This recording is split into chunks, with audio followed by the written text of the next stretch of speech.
इसमें पढ़ेंगे क्या क्या आज? ओम्स लॉ, सीरीज में रेजिस्टेंस, पैरेलल में रेजिस्टेंस और ये दोनों का कॉम्बिनेशन का। ठीक है, तो सबसे पहले हम ओम्स लॉ के बारे में पढ़ते हैं। ओम्स लॉ है क्या? एक साइंटिस्ट एक रिलेशन बताया कि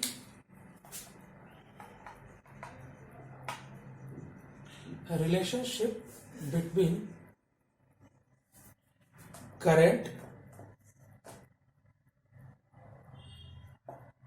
पोटेंशियल डिफरेंस और तीसरा था रेजिस्टेंस। ठीक है, तो ये तीनों के बीच में जो रिलेशन होगा उसी को हम लोग को ओम्स लॉ के अंदर पढ़ना है कि कैसा रिलेशन होगा इसमें। तो ओम्स लॉ में ओम्स जो साइंटिस्ट है उसने बताया, ठीक है, कि टेम्परेचर कांस्टेंट होना चाहिए एट कांस्टेंट टेम्परेचर। ठीक है, इसका मतलब क्या है? जैसे हम बात करते हैं कि घर में वायर के अंदर से ही बिजली आती है, क्योंकि हम लोग डायरेक्टली कोई भी चीज़ अगर चलाना होता तो पोल या फिर ट्रांसफार्मर से नहीं जलाते हैं। तो देखते हैं हम लोग बहुत टाइम स्विच है या वायर है हीट हो जाता है, गर्म हो जाता है। तो अब बात करते हैं यहाँ पर कुछ एक्स्ट्रा पॉइंट का कि रेजिस्टेंस जो है, ठीक है, हम लोग का रेजिस्टेंस 3-4 चीज पे डिपेंड करता है। ये हम लोग पढ़ चुके हैं, क्लास 10 में पढ़ना है इलेक्ट्रिसिटी में, कि मटेरियल है, टेम्परेचर है, लेंथ है, क्रॉस सेक्शन है, ये सब चीज पे रेजिस्टेंस डिफर करता है। ठीक है, तो यहाँ पर बताया क्या है ओम्स लॉ कि at constant temperature, temperature constant होना चाहिए। क्योंकि टेम्परेचर अगर बढ़ेगा तो हो सकता है रेजिस्टेंस बढ़ा होगा, या हम लोग रेजिस्टेंस का कोई ऐसा फैक्टर देखेंगे जिसके कारण रेजिस्टेंस बढ़ रहा है। तो कांस्टेंट टेम्परेचर पे ये तीनों के बीच में रिलेशन क्या बताया कि ओम्स ने बोला कि करंट जो है, ठीक है, डायरेक्टली प्रोपोर्शनल होगा पोटेंशियल डिफरेंस का। ठीक है, और करंट इनवर्सली प्रोपोर्शनल होगा रेजिस्टेंस का। तो हम लोग देखते हैं कि किसी भी मान लो कि चार्ज को एक जगह से दूसरे जगह लाने में जो वर्क डन होता है उसको हम लोग बोलते हैं पोटेंशियल डिफरेंस। ठीक है, रेजिस्टेंस और करंट का क्या है कि हम लोग देखते हैं कि जितना ज्यादा करंट उतना कम रेजिस्टेंस, और जितना ज्यादा रेजिस्टेंस उतना कम करंट। जैसे हम लोग देखते हैं कि हीटर है, आयरन वगैरह है, उसमें रेजिस्टेंस का ही खेल होता है, तभी वो रेड कलर का क्वाइलिंग या फिर जो वायर रेड कलर का हो जाता है, उसका मतलब उसमें रेजिस्टेंस ज्यादा है। ठीक है, तो उसको ज्यादा से ज्यादा हम लोग का देखना है बिजली खपत होता है उसको जलाने में, तो करंट कम जाता है वहां पर। ठीक है, ये पहला पॉइंट हो गया इसका कि ओम्स लॉ में आई का वी के साथ क्या रिलेशन, आई का आर के साथ। अब ये तीनों का कॉम्बिनेशन में देखेंगे क्या रिलेशन होगा। ठीक है, फिर हम लोग देखेंगे कि सीरीज और पैरेलल में आई डिफर करता है कि वी डिफर करता है। ठीक है, वो सब केस थोड़ा इंपॉर्टेंट है, याद रखना। ठीक है,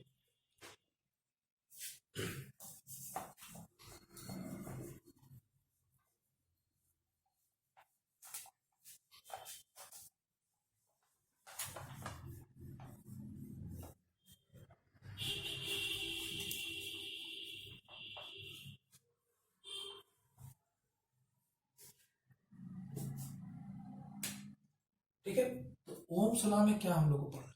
ठीक है, तो करंट क्या है, डायरेक्टली प्रोपोर्शनल है वी के।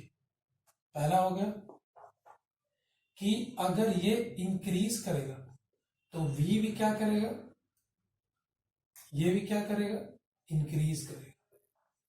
ठीक है, अगर ये डिक्रीज किया तो ये भी क्या करेगा, डिक्रीज। डायरेक्टली प्रोपोर्शनल का मतलब ये है, इसका मतलब क्या है, डायरेक्टली प्रोपोर्शनल। ठीक है, फिर दूसरा क्या बताया कि करंट जो है इनवर्सली प्रोपोर्शनल होगा आर के। ठीक है, करंट क्या होगा, इनवर्सली प्रोपोर्शनल आर के। मतलब क्या है, करंट अगर इंक्रीज कर रहा है तो ये जो आर होगा वो डिक्रीज करेगा। अगर ये डिक्रीज है इट मींस कि रेजिस्टेंस क्या है, इंक्रीज है। ठीक है, ये इंक्रीज का साइन है, ये डिक्रीज का साइन है। ठीक है, तो याद रखना है कि ये दो चीज दी है ये। ठीक है, पहला क्या है, आई जो होगा डायरेक्टली प्रोपोर्शनल वी के, दूसरा आई जो होगा आर के इनवर्सली प्रोपोर्शनल। इसको क्या बोलते हैं, 1/√, समथिंग मीन्स इनवर्स, इनवर्स मतलब उल्टा, इनवर्सली हो गया ये, ठीक है। तो हम लोग देखिए आई डायरेक्टली पोर्शन वी है, आई इनवर्सली पोर्शन आर है, अगर दोनों को हम कंबाइन करेंगे, ठीक है, तो हमें क्या मिलेगा, देखो आई इधर है, आई इधर है, आई रहने दिए, इधर v into one by R, v into one by R, तो इसको हम ऐसे लिखे या फिर I equals to V by R लिखे, ठीक है। तो हमें याद रखना है कि ओम्स लॉ में ये I इक्वल्स टू क्या होता है, v बाई आर होता है, ठीक है। तो हमारा ओम्स लॉ का फॉर्मूला आ गया क्या, यहां देखते हैं, I equals to V by R, ठीक है, पहला। दूसरा कैसे लिखते हैं, ये I का टर्म होगा, v के टर्म में क्या लिखेंगे, आई आर, ठीक है। तीसरा R के टर्म में क्या लिखेंगे, v बाई आई, ठीक है। तो इससे तीन फॉर्मूला हो गया, याद रखना एक फॉर्मूला से हम लोग कितना निकालेंगे, तीन, तो फॉर्मूला दिया रहता है एक ही, बट हम लोग उससे दो तीन निकाल लेते हैं, कि मान लो कभी आई अगर पूछा तो ये लगेगा, क्योंकि उसी का हम लोग क्या किए हैं, इक्वल टू के लेफ्ट साइड जाना है या इक्वल टू के राइट साइड जाना है, डिवीजन है तो मल्टीप्लीकेशन होगा, मल्टीप्लीकेशन है तो डिवीजन होगा, तो उसी के बेसिस पे हम लोग ये निकालिए। बट अब यहाँ पर हम लोग ये ओम्स लॉ था, I equals to D Y R constant temperature पे, या v equals to I R, R equals to D Y I, तीनों ठीक है। बट यहां से देखो सारा चीज हम लोग का जो रेजिस्टेंस का न्यूमेरिकल्स बनाते हैं इसी पे बनता है, ठीक है। तो ये दोनों को देखना है हम लोग, पहला आई के केस में और वी के केस में, आर वाला नहीं देखना अभी, पहले देखना आई का केस और वी का देखना।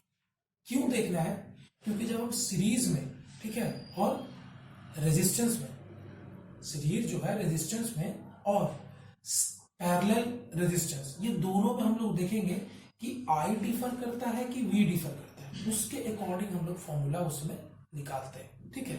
तो सबसे पहले ओम्स लॉ में याद रखना I equals to V by R, कैसे आया, तो आई डायरेक्टली पोर्शन वी के और आई इनवर्सली पोर्शन आर को दोनों को कंबाइन किए, वी बाई आर आ गया, ठीक है। अब हम लोग आगे देखते हैं सीरीज में, रेजिस्टेंस जो है सीरीज में क्या होता है, ठीक है।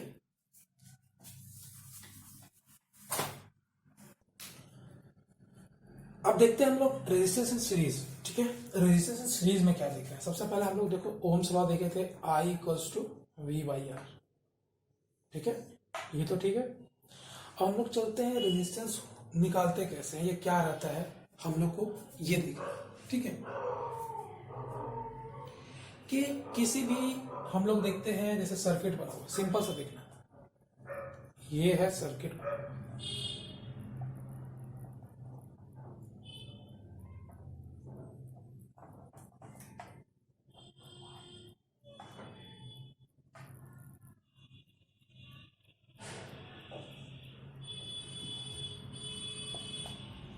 ठीक है, एक सर्किट था, इसमें आर क्या है, रेजिस्टेंस, ठीक है। तो हम नॉर्मली इस पे वोल्ट कुछ दिया रहेगा, करंट कुछ दिया रहेगा, यहाँ पर आई दिया रहेगा, ठीक है, यहाँ पर वी दिया रहेगा। तो हम लोग जानते हैं आर नहीं दिया रहेगा, आई का वैल्यू दिया रहेगा और वी का दिया रहेगा, आसानी से ये वाला हम पुट कर देंगे, आर पूछा है तो आर को उधर ले जाएंगे, आई को नीचे ले आएंगे, आसानी से पुट कर दिए। तो ये था इजी, रेजिस्टेंस निकालना ये वाला इजी है, बट ऐसा नहीं पूछता है। रेजिस्टेंस इन सीरीज का मतलब क्या है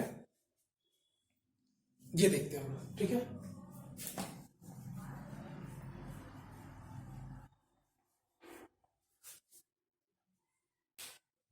कि एक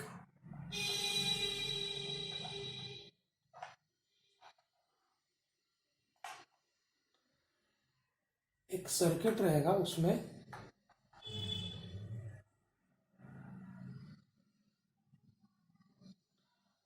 R1 R2 R3,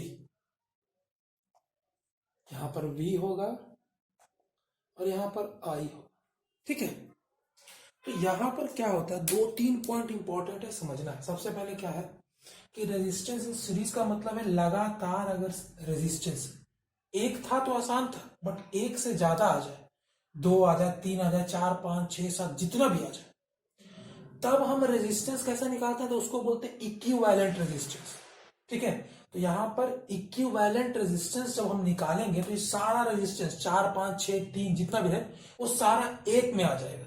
तो हम लोग एक वाला तो आसानी से निकाल सकते हैं। तो हम लोग को वही सीरीज में रेजिस्टेंस निकालना पड़ता है जिसको बोलते हैं इक्विवेलेंट रेजिस्टेंस। तो उसका भी फॉर्मूला देखेंगे, पहला चीज।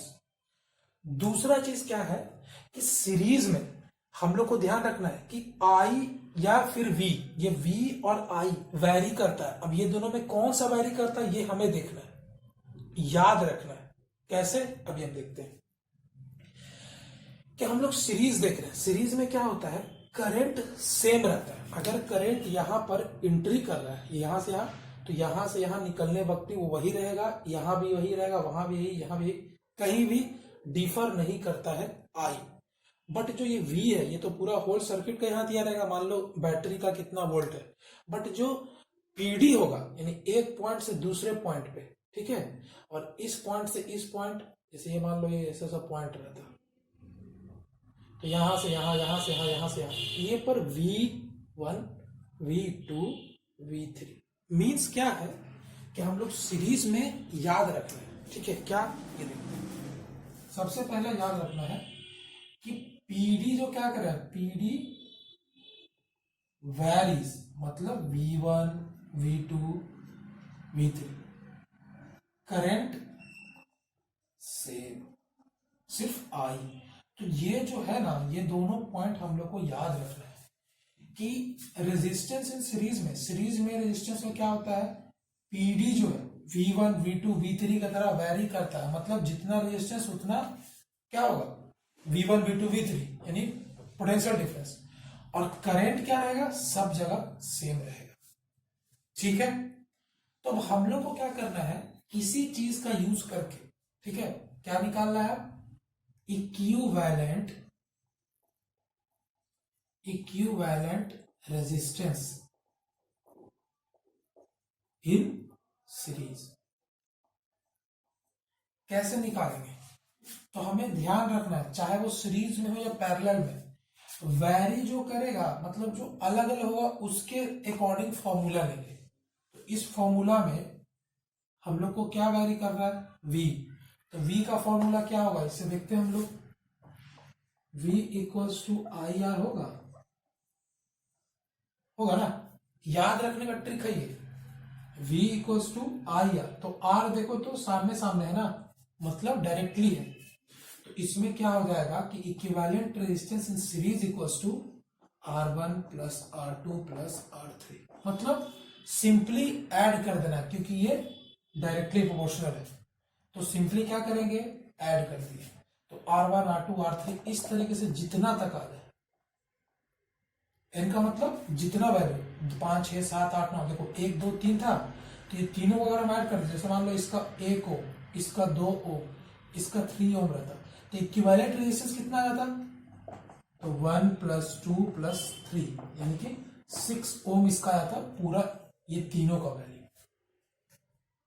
ठीक है, तो रेजिस्टेंस इन सीरीज समझ में आ गया कि क्या करना, सिर्फ सिंपली ऐड कर देना। सीरीज में ये बहुत कंफ्यूजिंग होता है, एग्जाम में गलतियां हो जाती है, तो इसको ध्यान रखना है कि इक्विवेलेंट रेजिस्टेंस क्या करेगा, R1 R2 R3 simply add कर देना है। ठीक है, और देखो क्या है, अगर हम लोग को क्वेश्चन आता है स्टेट करने के लिए, मतलब कि एक्सप्लेन करने के लिए ब्रीफली में, तो ये पॉइंट भी याद रखना है। ऑब्जेक्टिव क्वेश्चन ये बहुत इंपॉर्टेंट है कि PD वैरीज करता है कि नहीं सीरीज में, तो हाँ PD ही वैरीज करता है और करंट सेम रहता है, बहुत इंपॉर्टेंट है 11th में भी और 10th के लिए भी, ये दोनों चीज समझना जरूरी है।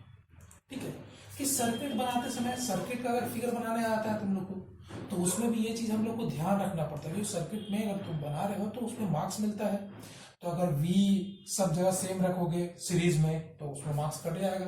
करंट का अगर सिंबल नहीं दिखाएंगे, अगर ये एरो नहीं दिखाएंगे, उसमें मार्क्स कट जाता है। और गलत हो जाता है सर्किट कि अगर हम करंट ही फ्लो नहीं करा पा रहे हैं तो फिर बाकी सर्किट कंप्लीट है कहाँ। तो हमें एरो का ध्यान देना है, प्लस माइनस देना है, कितना वोल्ट दिया हुआ है क्वेश्चन में वो, या फिर खुद से बनाना है तो अपने तरीके से। अगर कोई वैल्यू नहीं देना तो एटलीस्ट V I ये न्यूमेरिकल वैल्यू अगर नहीं दिया हुआ है तो हम लोग वेरिएबल्स वहां पर पुट कर देंगे। ठीक है, तो ये था रेजिस्टेंस इन सीरीज का। ठीक है, अब इस पे एक क्वेश्चन अगर रहता जैसे 1 2 3, तो आसानी से हम लोग इक्विवेलेंट रेजिस्टेंस निकाल लेंगे। मतलब क्या है, सीरीज में था उसको हम एक क्या में लाए हैं वैल्यू, हमें आर में लाना है वैल्यू। क्या में लाना है, सिर्फ और सिर्फ आर में। आर का वैल्यू कितना आ गया 6 ना कि R1 R2 R3 करके लिखना है, ये ऐड करने के लिए लिखना है कि R1 का वैल्यू दिया हुआ 1 की, R2 का वैल्यू दिया हुआ 2 ऐड की, R3 का वैल्यू दिया हुआ था 3 ऐड किए 6 ओम। ये 6 ओम क्या है, ये कैपिटल R का वैल्यू आया है 6 ओम। तो हम लोग यहां पर इसमें पुट कर देंगे या फिर इसमें पुट कर देंगे, जो भी फॉर्मूला हम लोग लगा रहे हैं। ठीक है, तो R का वैल्यू लाना है, क्योंकि ये केस इसलिए बता रहे हैं क्योंकि अगले में समझ में आएगा। ठीक है, हम देखते हैं रेजिस्टेंस इन पैरेलल।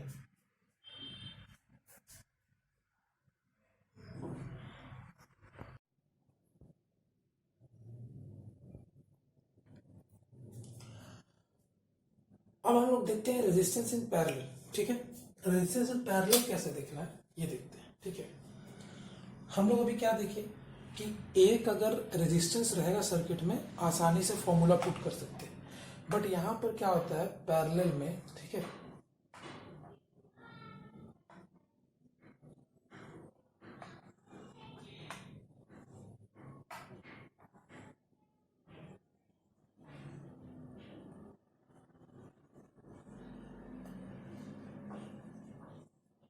ये दिया रहेगा R1 R2 R3, यहां पर प्लस माइनस और ये। ठीक है, ये आ ही जा रहा है।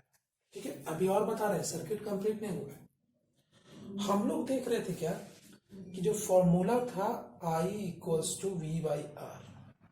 ठीक है, तो हम लोग देखे कि पैरेलल में क्या कर रहा है और रेजिस्टेंस में क्या कर रहा है। तो पैरेलल को तो अभी देखेंगे, सीरीज में क्या हो रहा है कि V क्या कर रहा था, वैरी कर रहा था, बट पैरेलल में क्या होता है, ठीक है, कि I वैरी करता है। कि I यहां से अगर ऐसे निकला है तो यहां पर जाता तो एक इसमें चला जाएगा, फिर आगे यहां गया, फिर एक इसमें, फिर आगे गया, फिर एक इसमें। तो I जो है यहां पर I1 हो जाएगा, I2 हो जाएगा और I3। यहां पर निकला, यहां निकला और यहां पर जाते थे फिर से I में आ जाएगा। ठीक है, तो ये चीज याद रखना है कि इसमें क्या वैरी कर रहा है, तो I यानी करंट वैरी कर रहा है किसमें, पैरेलल में। पैरेलल में क्या कर रहा है, करंट वैरी कर रहा है कि एक करंट यहां चला गया, दूसरा यहां, तीसरा यहां, पर V क्या है, सेम है। ये 2 पॉइंट हो गए। अब तीसरा क्या है कि हमें ये R1 R2 R3 का वैल्यू दिया और हमें इसे क्या करना है, एक इक्विवेलेंट में निकालना है, ये तीनों का एक R में निकालना है। ठीक है, तो क्या करेंगे, अभी हम देख रहे हैं I equals to V by R. I vary कर रहा है तो I वाला फॉर्मूला लगा देते हैं यहाँ पर, तो देखते हैं क्या होगा। तो लिखते हैं इसमें पहले 2 पॉइंट। ठीक है, इसमें क्या करेगा, I यानी कि करंट वैरिज करेगा I1 I2 I3 की तरह। ठीक है, और पीडी क्या रहेगा, सेम। तो जस्ट अपोजिट हो गया ना, कि सीरीज में क्या कर रहा था, V वैरी I से, और पैरेलल में I वैरी और V से। ठीक है, तो इसमें क्या कर रहा है, I वैरी, तो I वाला फॉर्मूला लगा देंगे, I equals to V by R. तो देखो तो यहाँ पर I और R के साथ कैसा है रिलेशन। ठीक है, तो वो देखते हैं। तो इसमें हमको निकालना क्या है, इक्विवेलेंट रेजिस्टेंस इन पैरेलल। ठीक है, यानी कि R का वैल्यू निकालना है क्या होगा। तो यहां देखो I क्या है, इनवर्सली प्रोपोर्शनल है ना, तो इसमें क्या करेंगे हम, इक्विवेलेंट रेजिस्टेंस निकालने के लिए 1 by R1 plus 1 by R2 plus 1 by R3 ऐसे कर करके 1 बाई RN तक। मतलब क्या करना है, हमको पैरेलल में 1 बाई R ऐड करना है, इनवर्सली ऐड करना है। सीरीज में क्या कर रहे थे, simple R1 R2 R3 add कर रहे थे, बट हमें पैरेलल में क्या करना है, 1 by R1 1 plus 1 by R2 plus 1 by 3। मतलब ये R1 R2 R3 इसमें बंद करके करना है, यानी कि इनवर्सली में ऐड करना है। यहां से आ रहा है इनवर्सली वाला ऐड करने के लिए। ठीक है, तो अगर मान लो इस सर्किट में वैल्यू दिया रहता, R1 का वैल्यू दिया रहता 2 ओम, इसका दिया रहता 3 ओम, इसका दिया था 4 ओम। ठीक है, तो इक्विवेलेंट कैसे निकालते हैं, देखते हैं फॉर्मूला। यहाँ क्या 1/R1 plus 1/R2 plus 1/R3, तो R1 कितना है 2, तो 1/2 प्लस 1/3 प्लस 1/4। ठीक है, तो अब क्या करेंगे, हम जानते हैं ये फ्रैक्शन है, फ्रैक्शन का सम करेंगे। 4 3 2 है। ठीक है, 4 2 या 8, 4 3 या 12, 12 सभी में आता है। ठीक है, एलसीएम 12 हो गया, ये 6 हो गया प्लस ये 4 हो गया प्लस ये 3 हो गया, कितना है 13/12। यहीं पर नहीं रुकना है, ये आंसर नहीं है हमारा, ये क्या है वैल्यू 1/r का ये वैल्यू है। ठीक है, हमें क्या फाइंड करना है r, तो क्या करेंगे इसको अपोजिट कर देंगे, मतलब ये 13/12 क्या बन जाएगा 12/13। ये याद रखना है।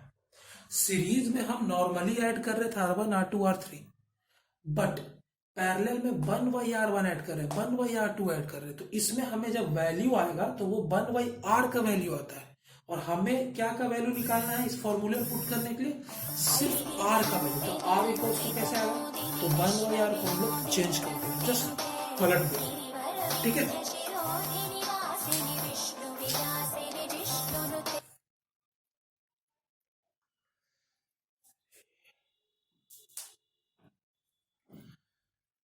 तो हमें ये ध्यान देना है कि जब हम ये जो वैल्यू आया 13/12, वो क्या आया है 1/R का वैल्यू, हमें क्या लाना है सिर्फ R का वैल्यू, तो वो 12/13 है। अब एक क्वेश्चन देखेंगे हम लोग कॉम्बो वाला, ठीक है, कि जिसमें सीरीज और पैरेलल दोनों रहता है, उसको कैसे हम कैलकुलेट करें।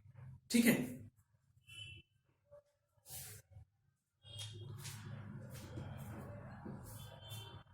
लोग देखते हैं कि जो कॉम्बिनेशन था, ठीक है, कॉम्बिनेशन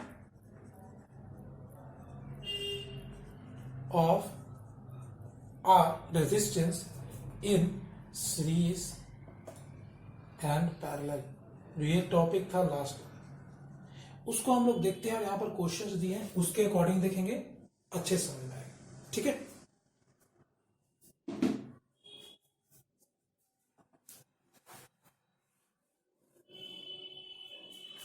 तो यहां पर एक डायग्राम बना हुआ है। ठीक है, सबसे पहले देखते हैं point O, point P, point Q, point R। ठीक है, पॉइंट O P के बीच में एक रेजिस्टेंस है 2 ओम का, P से Q के बीच में है 5 ओम का, Q से R के बीच में है 2 है, 3 ओम का है, 6 ओम का। बात करते हैं फर्स्ट का, निकालते हैं। ठीक है,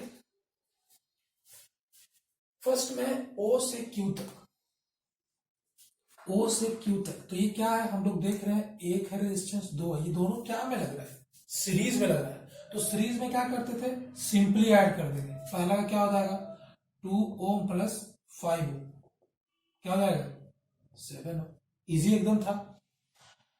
दूसरा है Q से R तक, Q से R, हम लोग देखते हैं दो अलग अलग, यहां से पॉइंट बटा हुआ है, जब भी बटा हुआ रहे तो क्या होगा, मतलब